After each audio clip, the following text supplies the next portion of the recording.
Olá, queridos, juntos mais uma vez para mais um estudo da lição. Chegamos à lição número 7 desse trimestre, lição que tem como título Aliança com Abraão. Porém, antes de lermos Gênesis 15, versículo 2, que é o nosso verso para memorizar, quero orar com você. Feche os olhos e falemos com Deus. Senhor, ilumina nossa mente em nome do Senhor Jesus. Amém. Muito bem, chegamos ao cerne da experiência religiosa de Abraão. Olha o que está escrito no versículo 2 do capítulo 15. Diz bem assim: Abraão respondeu: Senhor Deus, que me darás se continuo sem filhos e o herdeiro da minha casa é o Damasceno Eliezer? O patriarca está avançado em idade, quase 100 anos de idade, a esposa também quase um centenário. E agora ele se vê diante dessa situação. O tempo está passando e ele ainda não tem um herdeiro, então como as promessas irão se cumprir? É nesse momento que Deus então entra em aliança com Abraão. Deus já havia entrado em aliança com Noé antes, se você está lembrado, ali naquele episódio logo após o dilúvio, Deus ele então tem uma aliança, faz uma aliança com Noé. E agora aqui ele faz uma aliança com o patriarca. Eu chamo a sua atenção porque há muitas semelhanças entre as alianças, entre a aliança de Deus com Noé com Abraão. É interessante o fato de que na aliança de Deus com Noé, Deus ele tinha foco a abençoar, toda a humanidade. Assim também na aliança de Deus com Abraão, o foco de Deus é também abençoar outras nações. Isso é pelo fato de que todas estas alianças, a aliança de Deus com Noé, a aliança de Deus com Abraão, depois nós vamos ver a aliança sinaítica posteriormente, são desdobramentos da aliança eterna, exatamente. A aliança eterna que tem como foco salvar a humanidade na pessoa de Cristo. A Bíblia diz: porque Deus amou o mundo de tal maneira que deu o seu único Filho, para que todo aquele que nele crê não pereça, mas tenha a vida eterna. Está ali em João 3, verso 16. Mas eu quero chamar a sua atenção para algo bastante interessante. Nós podemos ver um paralelo entre as duas alianças e as semelhanças. Por exemplo, ali na aliança de Deus com Noé, havia uma cerimônia sacrificial. Também lá na aliança de Deus com Abraão, havia uma aliança sacrificial associada à promessa da terra e de uma pátria. Interessante, né? Porém, ali com Noé foi apenas um sacrifício, já com Abraão foram dois sacrifícios. Havia um sinal lá na aliança de Deus com Noé. Aqui também, na aliança de Deus com Abraão, também há um sinal, e é a instituição da circuncisão. O sinal é na própria carne. Sabe, Deus, ele é um Deus de alianças, e ele cumpre com suas promessas. Mas é interessante que na aliança de Deus com Noé, o foco estava em Deus, e Noé havia sido subjugado.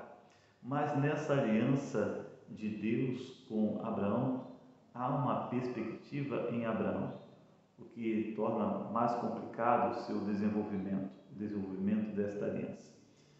Nós podemos ter a certeza de que quando Deus ele faz aliança, ele entra em um pacto com o ser humano, e Deus cumpre com suas promessas.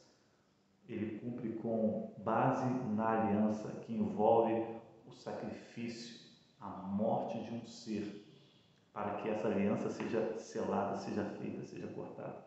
Uma representação da morte do Senhor Jesus. É no sacrifício de Cristo que Deus cumpre com todas as promessas feitas à humanidade. Bom, é interessante que essa fase da vida de Abraão, principalmente nesses capítulos, do capítulo 15 ao 21, nós encontramos um capítulo onde há muitas expressões de sentimentos humanos, temor, riso, há sensibilidade e calor humano expressos nesses capítulos. Nós vemos, por exemplo, Abraão tendo medo no versículo 1, mas encontramos também Sara tendo medo, encontramos Agar tendo medo, encontramos Abraão rindo, encontramos também, no caso, Sara rindo, Ismael rindo, caçoando ali de Isaac, nós vamos encontrar dentro desses capítulos essas nuances, né?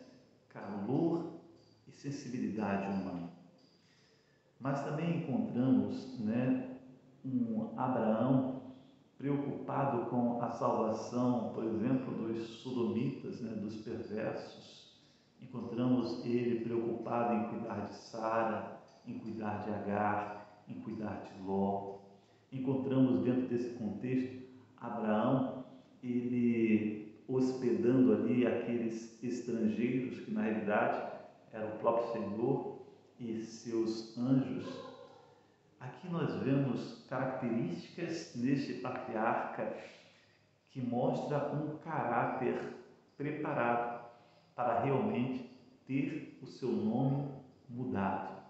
De Abrão, que tem como traz a ideia de nobreza e respeitabilidade, para Abraão, pai de povos, pai de nações. Exatamente. É nesse contexto que o nome dele é mudado em Gênesis capítulo 17, versículo 5. Deus muda o nome de Abrão para Abraão, dando a certeza, né, de que ele seria realmente marcado por ser o pai de uma grande nação, por ser o herdeiro da fé, o grande patriarca, o pai da fé. E nele, na sua descendência, seriam benditas todas as famílias da terra. E de fato foi, porque Cristo veio da descendência de Abraão. Deus cumpriu com sua promessa. Quero dizer para você uma coisa: Deus sempre cumpre com as suas promessas. E por mais que você olhe para as promessas de Deus e elas pareçam ser impossíveis, mas a Bíblia diz que não haverá impossíveis para Deus em todas as suas promessas. Que Deus te abençoe, um forte abraço e até a próxima.